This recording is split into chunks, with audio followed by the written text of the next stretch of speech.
YouTube viewers, Rectangular back, this time with another work in progress video update on my custom Giant Man. This is a 12-inch Giant Man that I've been making for months now, just doing a little bit at a time. And the Build-A-Figure that we got from Toy Biz is a 14-inch figure, so this is would be the next scale down. And yeah, I was down in Southern California and I picked up some red paints when I was hanging out with the guys down there, and those were from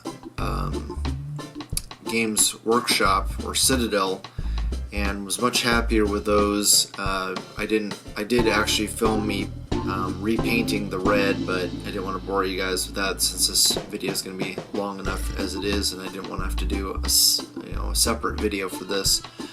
So I just skipped ahead to after I repainted the figure red with the new paints.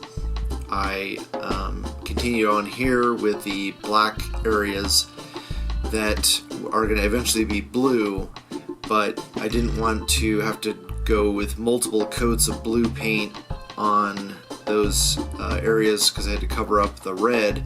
So I went ahead and went with a black paint, trying to get rid of all this old Model Masters paint that I have anyway, so it was killing two birds with one stone. So here I am painting the boots black, and I think I'm trying to remember if I did two coats. I think I ended up doing two coats of black paint on all those areas, the boots, the crotch, and the gloves. And I'm just trying to go over these areas quickly. Not too worried about trying to get really clean coverage, or not worried about covering up the cuffs of his pants, because I know I was going to go back in and paint those like wavy lines that the Build-A-Figure has where his boots extend into his pants. So if I got a little sloppy there on the edge of the gloves, I knew it wasn't going to be a big deal. And then just went over the gloves, trying to get into all the joints to cover up all those areas as best as possible. And that was a little bit tricky with this brush. This is a wide brush, so then when I went back and did the detailed areas of the cuffs of the gloves and boots, I had a finer point brush that I could get into all those recesses of the joints and the pegs and everything. So I wasn't too concerned about doing it here. I was just trying to get a light coat in there for it to dry, and then I could go back and cover it up. So this brush is probably a little bit bigger than I needed for a lot of those finer areas, but I just wanted to get as much paint on there as quickly as possible.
going back in with the finer bristled brush for detailed brush to put in the, finish up the finer areas of the crotch, and then go in and do the boots here.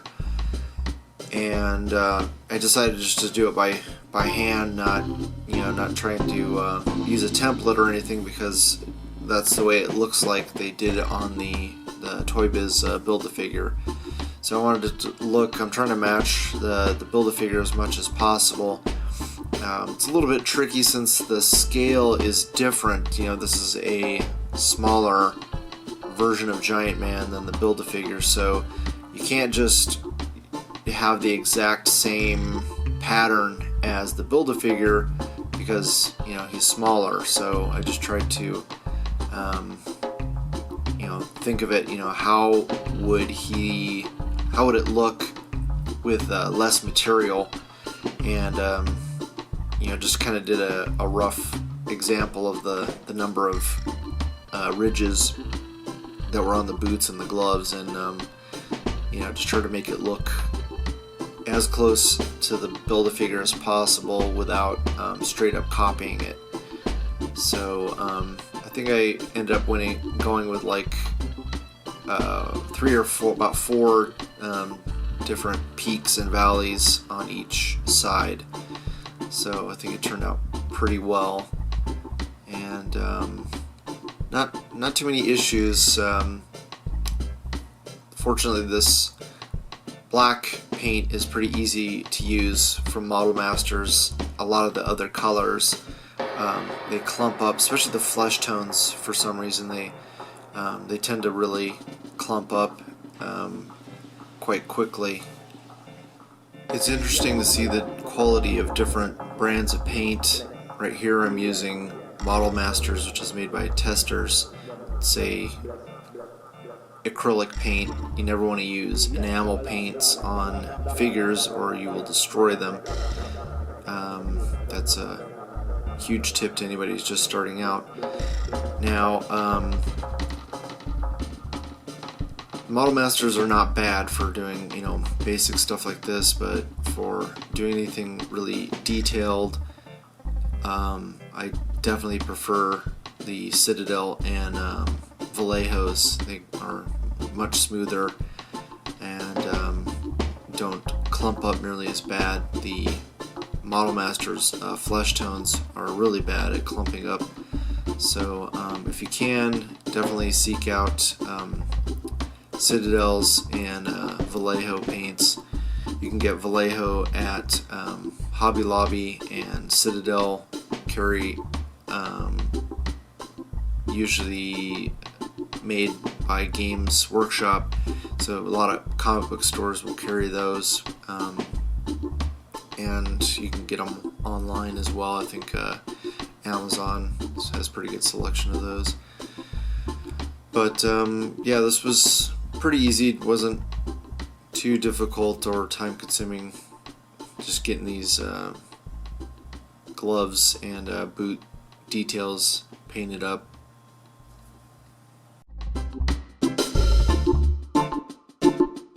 One, two, one, two.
Okay, so here we have all of the areas that will be blue painted black. So I have a dark base coat to work with. Here are his boots. Got the, jagged lines all painted in. And then I have the gloves and the crotch done. Put that down. So not too shabby. Not having any kind of template or anything, just going by hand. I think it looks a lot more like the Build-A-Figure from Toy Biz. So yeah, not too shabby. Now I'll have to just go in and paint those areas blue. And once those black areas are painted blue, then I'll need to paint black stripes on his chest and then paint those blue, and then paint the eyes, repaint the face, and do the antenna, and then paint the pads on the side of his head. So we are getting close, probably 2 more videos and he will be complete. So with that, hopefully you guys liked the video, share with your friends, subscribe if you haven't already, and I always love hearing back from you guys, so please leave a comment below. Thanks so much for watching, and I'll talk to you guys later.